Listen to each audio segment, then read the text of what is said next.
You're listening to Community Radio, CKMS, Radio Waterloo, 102.7, 946 on the Rogers Digital Network. You can find us.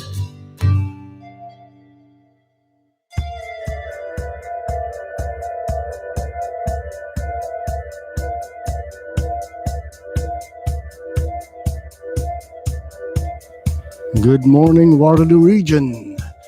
It is January 20, 2020.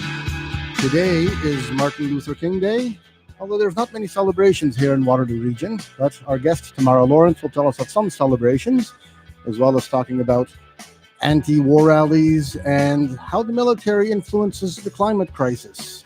First, we're going to be listening to Astronomical Wonders by the Soviet Influence.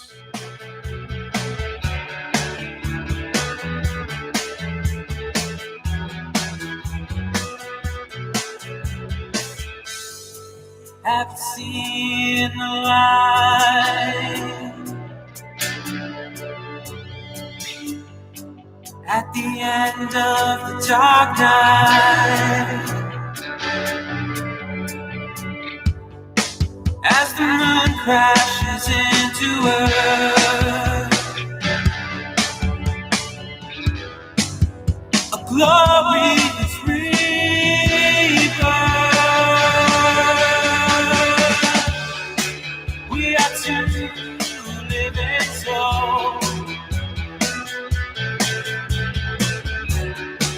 Trapped in this dying world, though they've given up on us, we know the future is ours. It's a dark and cloudy day at the tracks out of the way, in between the rusty cars, we collide like dying stars. We are two living souls,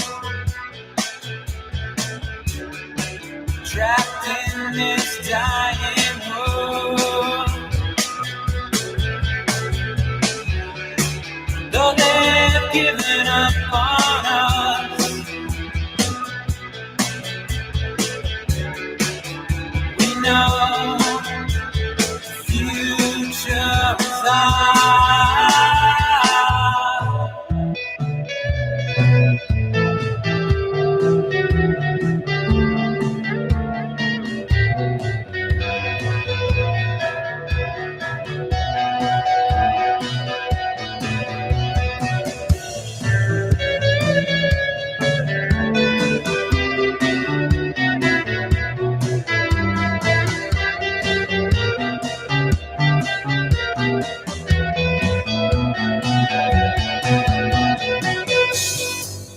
We watch as the starlight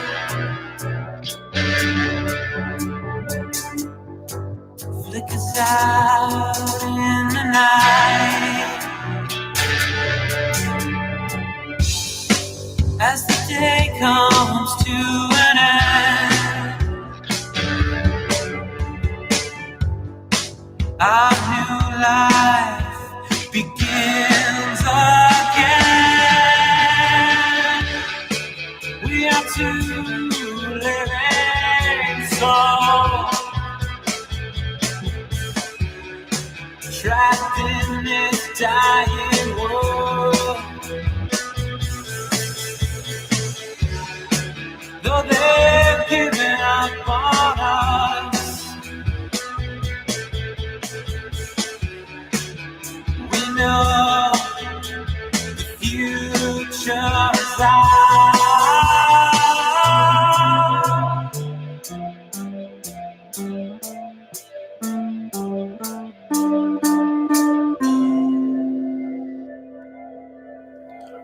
That's the Soviet Influence. Track called Astronomical Wonders from their Boundaries album from back in 2013. We have in the studio Tamara Lorincz. Welcome, Tamara. Thank you very much for having me. You're welcome. You're welcome. Today is Martin Luther King Day, Martin Luther King Jr. Day. Yes, it is. It's a national holiday in the United States, and people around the world are marking the day to keep alive his life and legacy. Yes. Big advocate for peace and nonviolence, two things that are close to my social justice activities. WR Nonviolence used to put on an event every year for Martin Luther King Day, but hasn't been doing so in a while. However, you've stepped up to the plate. Yes, I am organizing a film screening tonight at the Balsillie School of International Affairs at their location at 67 Herb Street. It's a screening of the film A Call to Conscience. It's about Dr. King's most important but least known speech called Beyond Vietnam, A Time to Break the Silence. And it's also a film about the last year of Dr. King's life. And it's a really important film. And I have made the commitment to screen it in Dr. King's honor every year to keep alive his message of peace and social justice and nonviolence. And I encourage people to come out. It's at 7:00 at the Balsillie School, and it's free, and it's a great way to mark the day. Balsillie School is at the corner of Caroline and Herb Street in Waterloo. That's right. Yeah.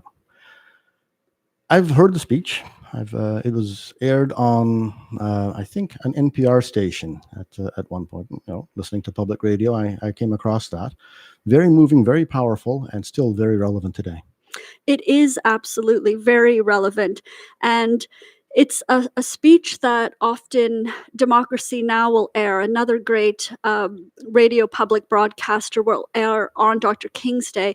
And I encourage people to look up that speech online, Beyond Vietnam, A Time to Break the Silence. And many Dr. King scholars say it was the speech that got him assassinated. He was killed in Memphis 1 year later to the day that he gave that speech at the Riverside Church in New York. He was killed on April 4th, 1968 in Memphis. He was there to support the garbage workers. And in the speech that he gave the year before, in the speech Beyond Vietnam, this is the speech where Dr. King made the links between racism, the poverty that he saw in the United States, and militarism, and the U.S. war in Vietnam. And he made those links, and he called them the three evil triplets. And he said in that speech that the greatest purveyor of violence in the world today, at that time, was the United States. And that was a very incisive, a very critical and sharp indictment of U.S. foreign policy. But his indictment in 1967 could be used today. I mean, the United States continues to be involved in endless wars. And so his message against militarism and its links to poverty and to racism are still so timely and relevant today. And I encourage people to read the film, and I also encourage people to come out and watch the film tonight. And it's not just the U.S. that's involved in these racist wars. Canada is just as complicit. Absolutely. Canada is aiding and abetting the U.S. Military all over the world. So right now, for instance, there are many U.S. troops in the Middle East. Of course, the United States is provoking a war with Iran. Canada was involved with the United States in a 12-year illegal war in Afghanistan from 2002 to 2014.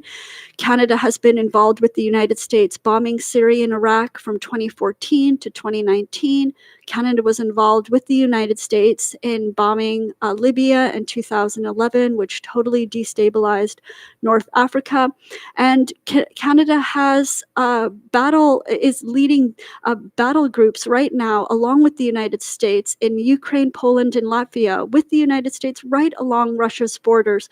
So Canada is very much involved with U.S. militarism. And this is one of the reasons why, I want to screen this film, is to get Canadians to think more critically about our own role in this militarism and our involvement in endless U.S. wars. Mm-hmm. And not just involvement in wars, but also Canada is also interfering with democratic processes in Venezuela, Bolivia, places where they haven't been invited. Yes, absolutely. So Canada, a year ago, started to orchestrate with the United States and the Lima Group, about a dozen right-wing countries in Central and South America, orchestrating a coup against Venezuela, against the Maduro government. And so the United States and Canada have not supported the Maduro and previously the Chavez government, these socialist governments in Venezuela, primarily because they nationalized their oil and mineral natural resources, and kept the United States and Canadian companies out. And we know it was very clear statements that Bolton made and Pompeo made, members of the Trump administration, said that they want control of Venezuelan oil. I mean, Venezuela has one of the proven reserves of oil in the world. And so Canada has been working with the United States and the Lima Group, trying to overthrow the government of Maduro in Venezuela, but they haven't succeeded. It's been a year, and Maduro has stayed in place, and he has because he's got majority support of the people of Venezuela. The people know that the United States has tried repeatedly over the past 50 years to try to overthrow their governments, have been involved in illegal interference in their country, and so the people of Venezuela, they're extremely well informed about foreign interference in their country, and they want Canada and they want the United States out. They want our countries to respect international law and their sovereignty and self-determination, and not interfere in their country. Canada is a really bad actor when it comes to self-determination for Indigenous peoples. Look at our own Indigenous population out in BC at the moment. They have the Wet'suwet'en there have rights to that land. It's unceded territory. It does not belong to Canada. It's a colonialist invasion there. And yet Canada is sending in the RCMP to literally bulldoze their way through the forest to build a pipeline. Absolutely. This is extractive imperialism domestically and internationally. And there's a link between state violence that Canada has inflicted against our own Indigenous people here, either through the RCMP or with the Canadian military, and the state violence that we see by Canada's armed forces overseas. And Canadians should know that the largest deployment domestically of Canadian troops ever was against Indigenous people with the Oka crisis. And so we need to be very concerned about state violence, against our Indigenous people here and against people overseas. You're particularly well informed in all this. What brings you to this level of knowledge? Well, I am very concerned about Canada's role in the world. And I have traveled extensively, and I've heard from people who have, suffered from our foreign policy. And I have stood in solidarity with people who have objected to what our government, what the Canadian government is doing. And so, I follow very closely the news. I follow very closely what the Canadian Armed Forces is doing internationally, and I also listen to Indigenous critical voices of people who are bearing the brunt of our foreign policy. So, Council of Canadians has just recommended Arthur Manuel's book, Unsettling Canada, which I'm almost finished. I've been reading this for nigh on 6-8 months now. Got interrupted by an election, so didn't provide due diligence in my reading. And Arthur Manuel details in his book all the transgressions that Canada as a colonialist state has made against Indigenous people. So you're absolutely right. Canada is complicit domestically, internationally, in the lack of self-determination and the disruption of self-determination for people. And I would also recommend Yves Engler's book. He wrote a fantastic book a few years ago called The Black Book of Canadian Foreign Policy. And that as well details, throughout history, the ugliness of Canadian foreign policy, our involvement in coups, in proxy wars, in illegal interventions all around the world. There is this dominant myth in Canadian culture that Canada is a peacekeeping country. We're a force for peace in the world. Well, if you really look behind that, you will see that actually that's really not the case. And even the statistics don't hold that up. If you were to follow the UN peacekeeping statistics over the past 2 decades, you would see that Canada isn't even ranked in the top 50 countries that are contributing to peacekeeping in the world. We are the 14th highest for military spending, but we're not even in the top 50 countries for peacekeeping. So what is our military doing? Well, if you look closely, what we've been involved in is war making and war fighting all around the world. That's what we've been doing. And so Canadians need to take that to heart, and we need to start putting pressure on our public officials, saying this is not the role that we want for Canada in the world. I'd say that most Canadians don't know that Canada has been at war for at least 22 years and possibly longer. 22 continuous years of warfare. And Canadians here in Canada don't know that this is happening. Yes, absolutely.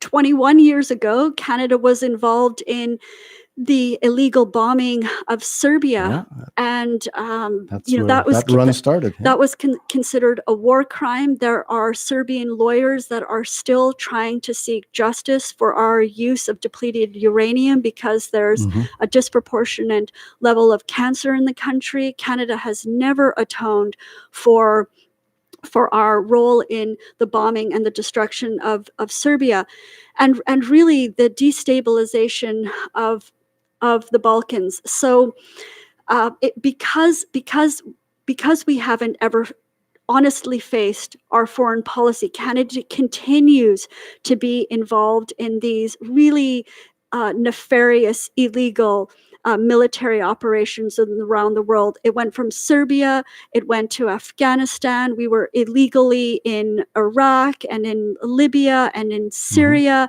and it goes on and on and on. And so we really want to recapture the message of Dr. King and say, we want a nonviolent, peaceful foreign policy.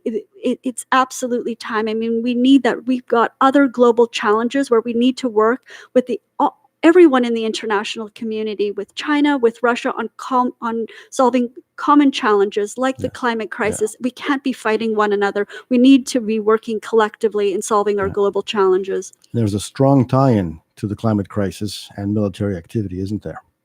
There absolutely is. The largest institutional consumer of fossil fuels in the federal government is the Canadian military, and the fighter jets, the light armored vehicles, the warships, they use a lot of fossil fuels. And the Canadian military right now is exempted from fully reporting or reducing their greenhouse gas emissions from any of their military vehicles and their military operations. So, we are allowing this carbon-intensive war-making and war-fighting to take place, and it is absolutely inconsistent with our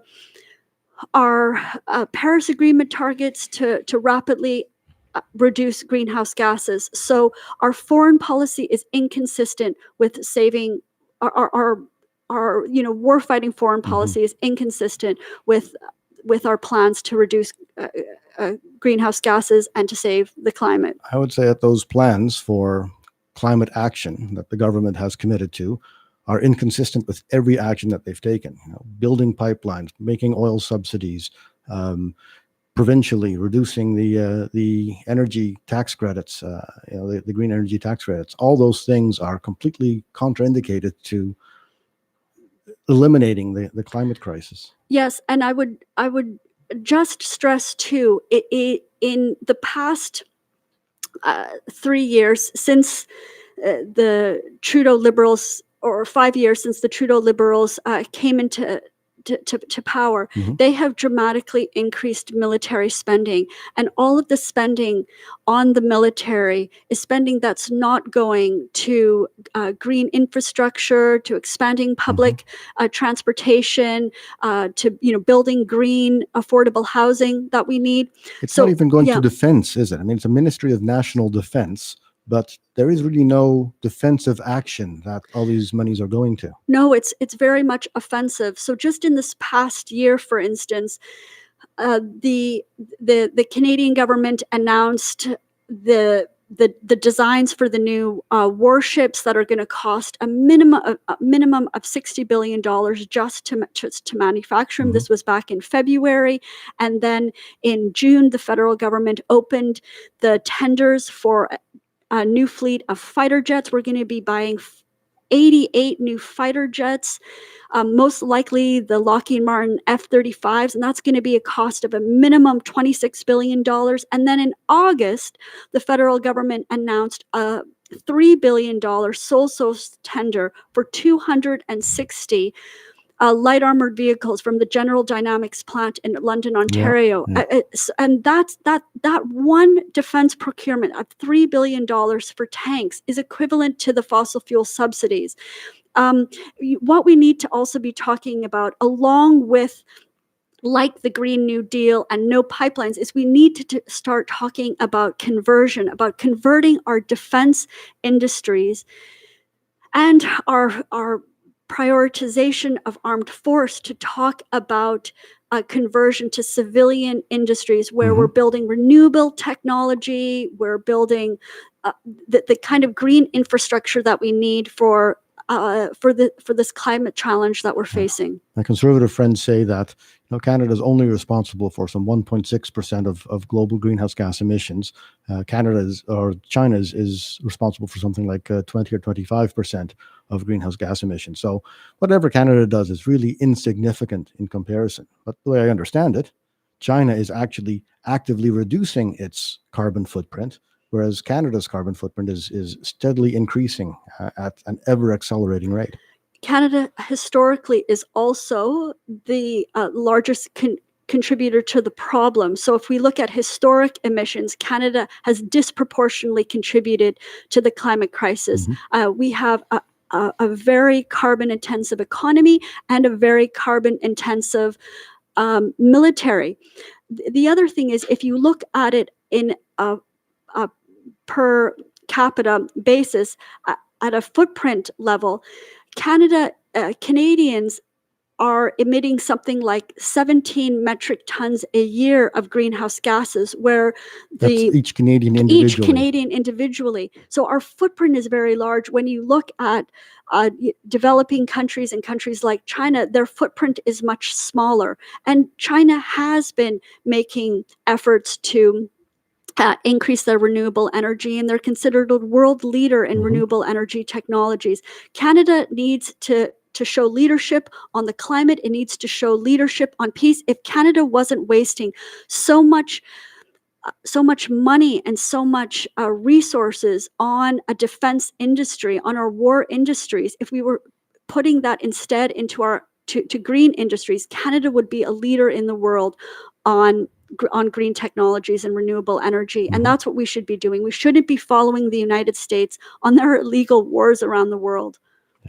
Canada has lost its edge in research and development for green technology. I think at one point it might have been a little bit ahead of the curve before all the other countries caught up and surpassed Canada's ability to both manufacture and develop new technology. Well, yes, that's absolutely correct. And it's very starkly evident in the United States. The largest exports from the United States are weapons. Even President Trump said at one point that he recognized that the country that was manufacturing most solar panels on the planet is China. Yes. The United States is building guns and fighter jets and warships. That's what the United States is building and selling around the world. But Canada needs to think critically about our own exports. I mean, Canada right now it has a $15 billion contract with Saudi Arabia to build light armored vehicles, tanks. We've sold this year alone hundreds of millions of dollars of these tanks to Saudi Arabia, along with guns and rifles, etc. So Canada exports a lot of weapons. We should be leaders in exporting renewable technologies, things people need around the world. The last thing that the countries in the Middle East need are more Canadian and American weapons. Now, the naysayers will make the claim that if Canada doesn't supply those weapons, other countries will at unethically. Well, I'm not so sure that Canada's export of weapons is any more ethical than anybody else's. How do you counter all these naysayers that say that Canada is just such a small player in any of this that it's really insignificant? Well, Canada, like I said, is ranked 14th in the world for military spending. We are in the top. Insignificant. That isn't insignificant. And Canada is also ranked in the top 25 countries for arms exports. So these statistics are from the Stockholm International Peace Research Institute, CIPRI.org. People can find out more information. Canada, over the past few years, has been spending too much money and too much attention on defense industries, on arms exports. And this is what we're worried about. And this is what we need to turn around, because the real problems that we're facing are the climate crisis and the poverty crisis. And that's going to require a common collective effort around the world for us to work together on solving those problems. More weapons is not going to help. And in fact, the UN Secretary General in May of 2018 announced this new disarmament agenda. Canada ignored it, but many other countries around the world are working very hard on disarmament, and they would like to see Canada step up and show leadership on disarmament. Specifically, Canada has gotten itself into a situation where a lot of its industry is dependent on arms manufacturing. I'm thinking here of General Dynamics, but there's other arms manufacturing industries in Canada as well, and the government will say, this is creating jobs. We're doing a good thing for the economy. We're increasing our exports. We're increasing the number of jobs.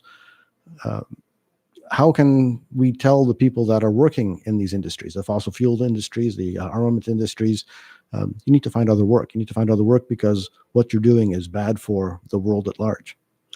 Well, they have recognized the need for a just transition, for instance, in the Paris Agreement with workers right now in the extractive industries. So people who are working right now in the tar sands, in the oil and gas sector, they know that people cannot continue to work in those industries. And for us to be able to meet our Paris Agreement targets of trying to limit global mean temperature rise to below 2 degrees Celsius. And so we need something called a just transition. And people have been working very hard in Canada and at the United Nations, for instance, the United Nations Environment Program, working on studies and processes for a just transition. So instead of, for instance, of the federal government spending so much money, $3 billion at least on fossil fuel subsidies and providing financial support to that industry, they need to instead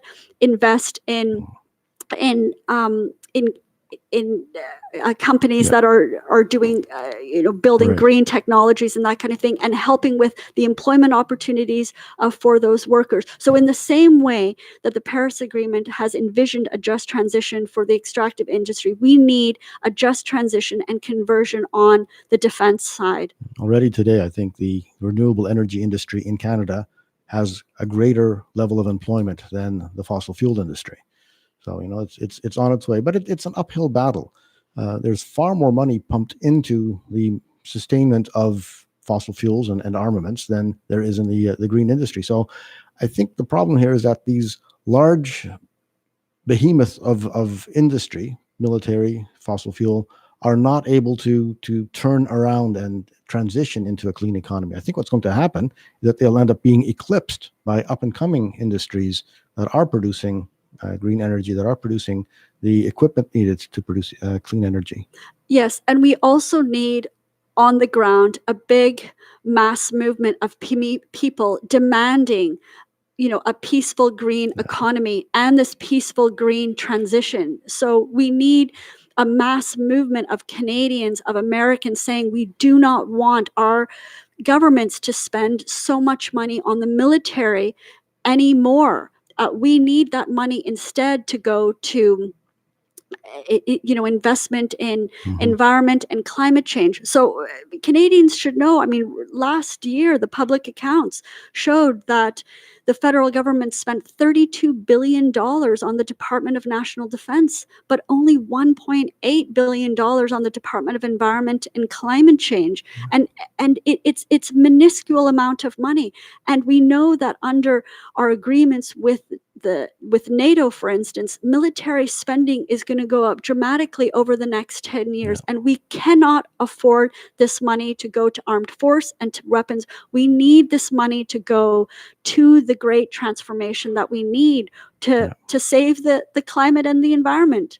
Let's talk about getting people on the ground, up in arms and rallying. But before we do that, let's have a quick listen to some more new Canadian content music. I'm going to toss Jake Feeney into the middle of the mix here. A new single that he's just released called No Headlights.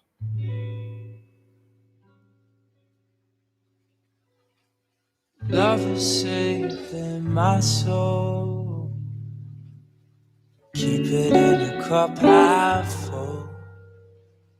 When I pour it down your drain, you'll never overflow, no. And it feels like I'm in driving rain. Oh, with no headlights, only sounds and shapes. Those eyes put me in this space once again. We fly low, we fly low.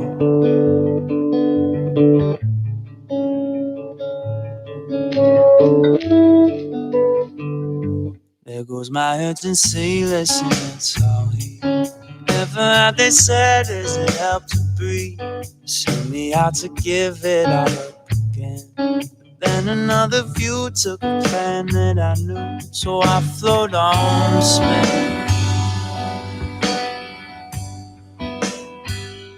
And maybe shadows just pass me time and time again. And she don't even know when will it be the same. She's miles away. Yeah, she's miles away.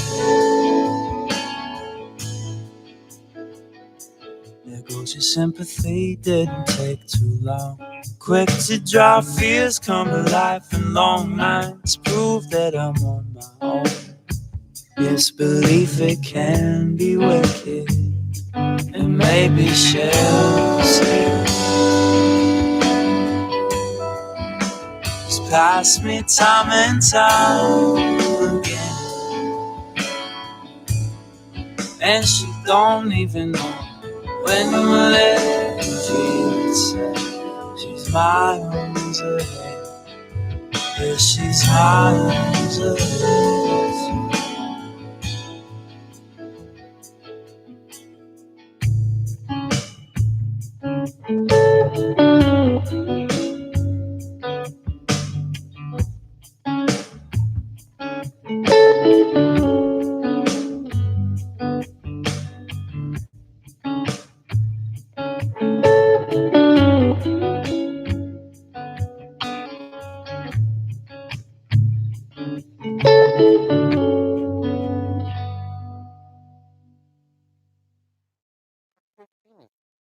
That's Jake Feeney, his new single called No Headlights. Jake and I have been in contact. He emailed office@radiowaterloo.ca and said, hey, I've got some new music. Love it if you could play it on the station. And so I did. And emailed him back and said, it's going to be played today on CKMS Community Connections. And Jake mailed back and said, oh, this is really great. Looking forward to it. So I hope to have Jake coming in from Toronto on the station at some point, maybe to do a live on-air in-studio concert. Love doing those things. Live on air in studio today, I've got Tamara Lorincz, activist and PhD graduate. Are you Dr. Lorincz? No, I'm still a PhD student. Yes, I'm at the Balsillie School of International Affairs with Wilfrid Laurier University. And what is your PhD? So I'm in the conflict and security stream, and I'm looking at the climate impacts of the military. Which is exactly what we've been talking about. That's right. Yes. No wonder you're so knowledgeable in the area. You've been devoting how much of your life to this? Yes. Well, I'm a longtime environmentalist and peace activist. I did my MBA and my law degree at Dalhousie University in environmental management and environmental law, and I was expecting to practice environmental law. But I could see that we weren't going to make the kind of progress that we needed to make if we didn't deal with the problem of the military and the military's adverse impact on the environment and on the climate. And I could also see that there wasn't this good, strong link between the environmental movement and the peace movement. I'm also a peace activist with the Canadian Voice of Women for Peace. And so I really wanted to try to link in my activism and in my academic work, link environment and peace, because I think that's really what's going to be needed if we're going to try to deal with the climate emergency and the poverty crisis. We need to take a more holistic approach to the problem. Yeah. The internet is overflowing and bursting at the seams with pictures of Tamara Lorincz waving banners and participating in rallies. How long have you been doing this?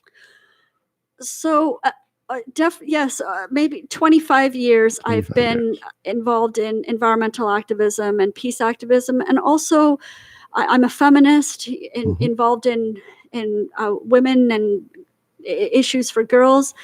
And I just think it's just really important when you have the information, when you have the opportunity to stand up and to speak out and to hit the street when it's required, and passing out leaflets, holding up banners, and being active. So I'm also a mother. I've got 2 young boys, and I am very concerned about their future. And I feel like I need to do something. I want to build on the great work of my elders, some great peace activist women and environmental activist women that I knew that mentored me when I was young. And I want to continue on with their work and try to bring about positive environmental and peaceful social change. And have you had any measurable success, any quantifiable success? Yes, I have had some little victories. Of course, none of it has been done on my own. It's always in groups and in movements. So one comes to mind quickly, and that is from 2003 to 2005. For 3 years, we worked very, very hard as activists across Canada to keep Canada out of U.S. ballistic missile defense. And we were successful in that. And we also worked very hard to keep Canada out of overtly out of the war in Iraq. Canada was involved kind of in the back door, but those are victories. We also caused the federal government to stall in its purchase of the fighter jets, and that's something that I'm going to work on more this year, is trying to prevent Canada buying a fleet of new fighter jets, because that's the last thing that we need as a country and last thing that the climate needs. I needed to hear that. It's exhausting going out there. I mean, it's fun going out there waving banners and shouting slogans at rallies, but it's exhausting too. And it's always at the back of my mind if it isn't at the top of my mind. So it's mentally exhausting as well. So I'm very glad that you can tell me that this is being useful and it's had a good effect. Yes, and well, I'll give you one other quick example. Last year was the 70th anniversary of NATO, and I'm yes. really trying to build a resistance and an opposition to NATO in this country. So last year, I protested once a month outside the NATO Association of Canada's office in downtown Toronto. And I was expecting to protest all by myself. I said I was going to make this commitment. I was going to go once a month to Toronto and protest against NATO, pass out leaflets and stand with my banners. And every single month, new and different people came to protest with me, and we had a mass of people every month, and it also led to people having anti-NATO protests across the country. So you have to, everybody can do something. You can start doing something. I mean, we know this great example of Greta Thunberg sitting outside the Swedish parliament, striking for the climate, skipping school and standing up for action on climate change. And, she started this amazing movement, and we all can do something in our small and big ways. And I just think it's just really important to be vocal and visible and public about where we stand on the issues. And I want to be fearless in the short time that I have on this planet. I want to try to do what I can, and if it's standing on a corner with a sign, and I'm willing to do that.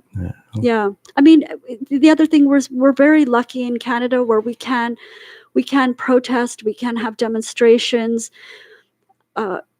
and we're not faced with, most of us anyways, aren't faced with being killed or detained, where I mean, we know from the human rights defenders and environmental activists around the world. In Honduras, Berta Cáceres was killed for trying to protect her community from a dam.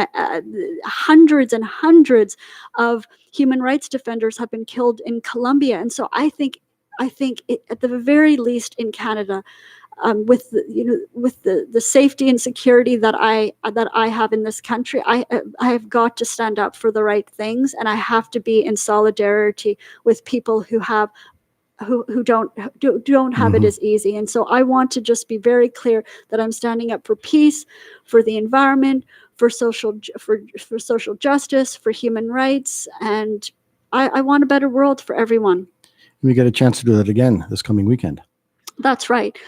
This Saturday in Waterloo at the public square at 2:00, we're going to have a rally, Peace with Iran. This is part of the Global Day of Protest. It's a solidarity event. This Global Day of Protest was called by hundreds of peace and justice organizations in the United States for this coming Saturday. So there are actions that are going to take place across the United States, across Canada, and in many, many, many, many countries around the world. So people are standing up saying, we do not want war with Iran. We want peace with Iran. We want these illegal U.S. sanctions that are harming the people in Iran to stop. We also are calling for U.S., NATO, and Canadian troops out of Iraq and out of the Middle East. Our foreign forces are not contributing to peace, stability, and security in the region. They are contributing to chaos and violence. So we want our troops out. That's the other demand that we have on Saturday. And the other thing that we want is we want to show that we care about the people of the Middle East. We care about the people in Iraq. We care about the people in Iran. And we want international friendship and solidarity. So we are partnering with some organizations here in the community, with KW Peace and with Waterloo Region Nonviolence and the Canadian Voice of Women for Peace and Ellis Perg. And we're having a 1-hour rally, like I said, this Saturday, January 25th from 2 to 3 at the public square. And we encourage people to come. There will be some speeches. We're hoping that the local Persian choir will do a song, and we'll stand with our flags. I would like to mention, too, that we did have a demonstration on January 4th, and people from the Iranian Canadian community came to that rally. And when they came to the rally and they saw that there were Canadians standing for peace with Iran, they told us that they had tears in their eyes, and they were really overwhelmed with emotion, and they were very heartened that Canadians cared. So I'm really encouraging people to join us at the public square and be part of this global day of action for peace, and be part of this international effort. I think it's going to be really great. What international body is organizing this? So people, if they want to find out more information, they can go to Code Pink website. This is a women's peace organization in the United States. It's just codepink.org, and they can find out more. But it's being organized as well by many organizations, mostly in the United States, but also around the world. The peace organizations in the United States know that they are concerned and responsible about the decisions of the White House in the Middle East, and they do not want a war with Iran, and so they want people around the world to support their efforts and to work together to say, we want a different relationship with Iran in the Middle East. If we want changes in Iran, it's going to require us to have direct diplomacy and peaceful dialogue with the country. So again, this means getting the politicians to take those actions, which means that you and I, citizens, have to contact our MPs, possibly even our MPPs, to let them know this is what Canadians want. Yes, we are also planning an action. We're going to have a large sign that we're all going to sign, and we're going to send it to our local member of Parliament, Bardish Chagger, and let her know that the people of Waterloo want peace with Iran. We want the sanctions to end, and we want our Canadian troops out. So we always are going to link the action that we do in the street with a political action as well. That's really very important. The follow-up has to happen. I mean, the rallying by itself is invigorating, but itself doesn't accomplish the things that need to be done. That has to be political action. Absolutely. And people can pick up the phone and actually phone the Prime Minister and leave a message on not just the issue with Iran, but all other issues. And people can send an email to our Minister of Foreign Affairs, François-Philippe Champagne, and let him know that you want the sanctions with Iran to end. You want Canadian troops out, and we want to have a diplomatic relationship with the country. That's the best route for greater human rights and freedom in the country. We need to have that. The rally, I should also mention, is also going to be an opportunity for us to mourn the death of all of the victims on flight 752, that Ukrainian flight that was shot down by the Islamic Republic Army during the escalation.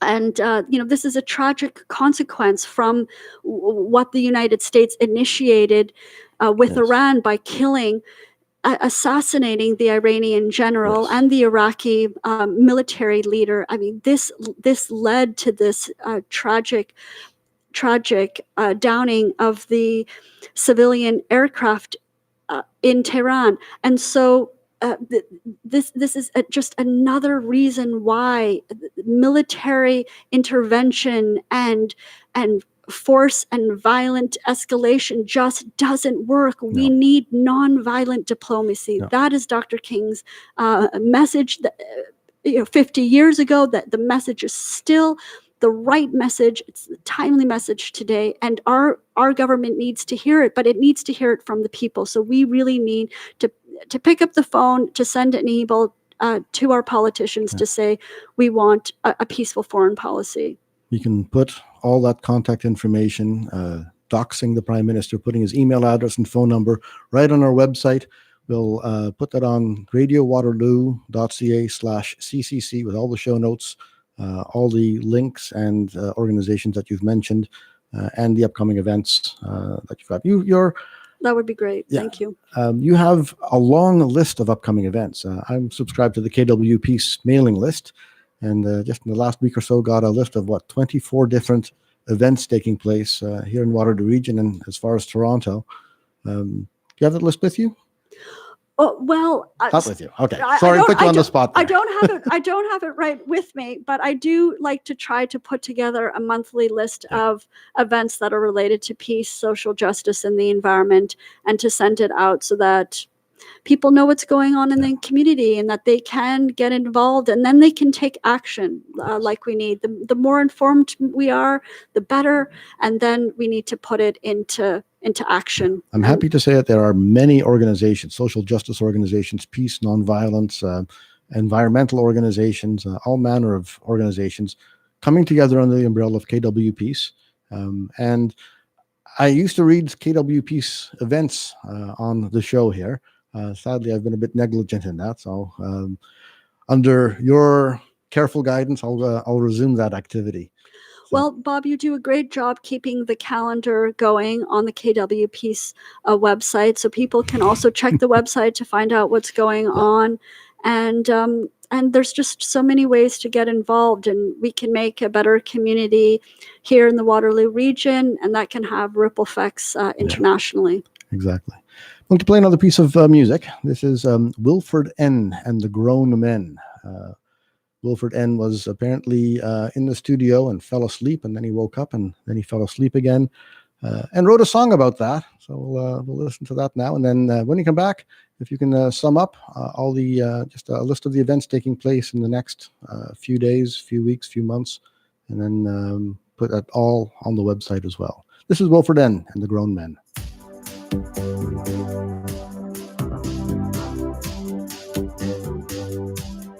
Crunch time.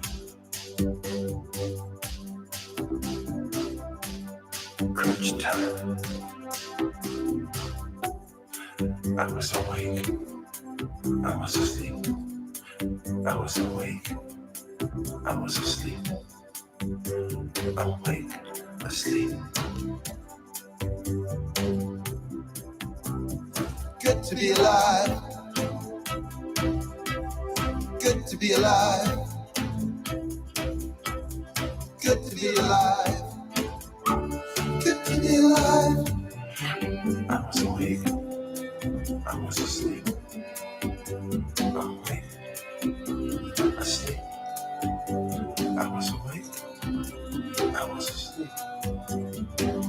Awake.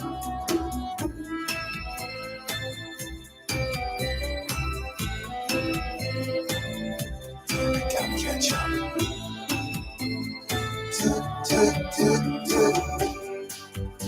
I was awake.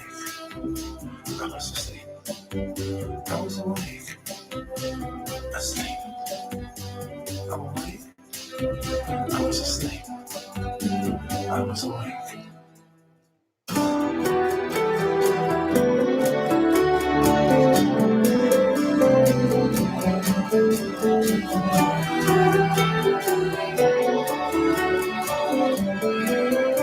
July is past.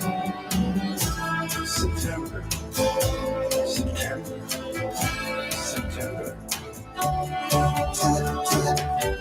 I was awake. I was asleep. I was awake. I was asleep. I was awake. I was asleep. Awake. Asleep. Good to be alive. Good to be alive. Good to be alive. Good to be alive. Winter is here. Yeah, winter is here. Will I wait and I wait for spring? I was awake. I was asleep. I was awake. I was asleep. I was awake. I was asleep. Asleep. Sleep. Sleep. Sleep. All right, now wake up. Wilfred N. and the Grown Men. Not sure if he ended up awake or asleep at the end of that, but it's a good tune. We'll play that again sometime. Tamara Lorincz is in the studio with a list of activities that are taking place. Peace, nonviolence, environmental justice events. Everything's all tied together. It's all intersectional. What is the big thing coming up tomorrow? Well, I'm very excited to say that in May in Ottawa, there is going to be a major peace conference. We haven't seen a peace conference of this size and magnitude for a long time. So it's going to be taking place at the same time as our big protest against CANSEC. And CANSEC is the arms show in Ottawa. It's in fact the largest weapons show in North America, and it takes place from May 27th to May 28th. So peace organizations are planning right now a major shutdown CANSEC on those dates, and then that protest against CANSEC will be followed by this peace conference on the 29th and 30th, and it's being organized by many groups. The head organization is called World Beyond War, and groups like the Canadian Voice of Women for Peace and No War Peace in Ottawa and the Quakers. Many groups are planning this, and we're expecting hundreds and hundreds of people and some really high-profile peace activists, people like Kathy Kelly and Medea Benjamin and Bruce Gagnon. It's going to be really fantastic. So I encourage people to plan a trip up to our capital at the end of May, help us shut down CANSEC, and then join us in a really exciting and informative peace conference. So that's what we're looking forward to in the next few months. A bit of disruption, possibly a bit of civil disobedience. Yes, absolutely. I was in Ottawa last year in May to protest CANSEC, and there were hundreds and hundreds of people that were shutting down the gate, and there weren't protests, there weren't arrests last year, but there have been in the past. Hundreds of people have been arrested. It's not so much about getting arrested. It's about standing for peace, saying this is not the kind of show and industry what we want to support. We don't want Canada to be promoting weapons and war around the world, and that's what happens at CANSEC. So we want to shut it down, and we're going to have a great peace conference, and we encourage Canadians coast to coast to come. And we're saying that this is important enough we're willing to get arrested over our principles. That's right. Some people will, some people won't, and you don't need to, but come and join us, stand for peace, and then come and be really motivated in this fantastic peace conference. So we're looking forward to that. We know that people from the KW area are going to be coming up, and we'd love to have more join us. And you can find out more information at World Beyond War website. Okay. Is there cooperative transportation being arranged, carpooling, possibly something bigger than that? Yes, there is carpooling being planned, and there's also billeting in Ottawa being planned as well, and there's information on the website. It is unlikely our roving journalist for CKMS is going to be in attendance at Ottawa, so I need to have you back when it's all over so you can make a thorough report and debrief us all on what happened. Yes, I would be happy to. Yes. It's a date. Yes, that would be great. All right. Yeah. Other things. This weekend, 25th? So yes, so this Saturday at 2:00 at the Waterloo Public Square, we're going to have our Global Day of Protest, a rally for peace with Iran, and we're going to mourn the victims of Flight 752. That will be an hour-long rally, and it will be in solidarity with actions that are taking place around the world. And you can find out more information at the KW Peace calendar online. And then just another reminder that tonight at 7 o'clock at the Balsillie School of International Affairs at 67 Herb Street, we're going to be doing a screening of a film in honor of Dr. Martin Luther King Jr., whose day it is today. And we're going to be screening the film about his most important but least known speech called Beyond Vietnam, A Time to Break the Silence. So please come out tonight and honor Dr. King with us. Hope to see you there. That would be great. Yeah, that'd be great. Thank you very much, Tamara Lorincz, for coming in, talking to us about peace, war, environmental issues, rallies, industry, government, politics, and all the things that are so important that we try to ignore. Thank you. Oh, thanks very much, Bob. You've been listening to CKMS Community Connections on Radio Waterloo, CKMS FM 102.7. CKMS Community Connections is produced by Radio Waterloo and sponsored by Radio Waterloo. Our executive producer is Jennifer Strong. Associate producers are Jordan Dorans, Jeff Stager, Dylan Bravener, and my name is Bob Jonkman. Happy Monday, everybody. See you tonight at the film showing.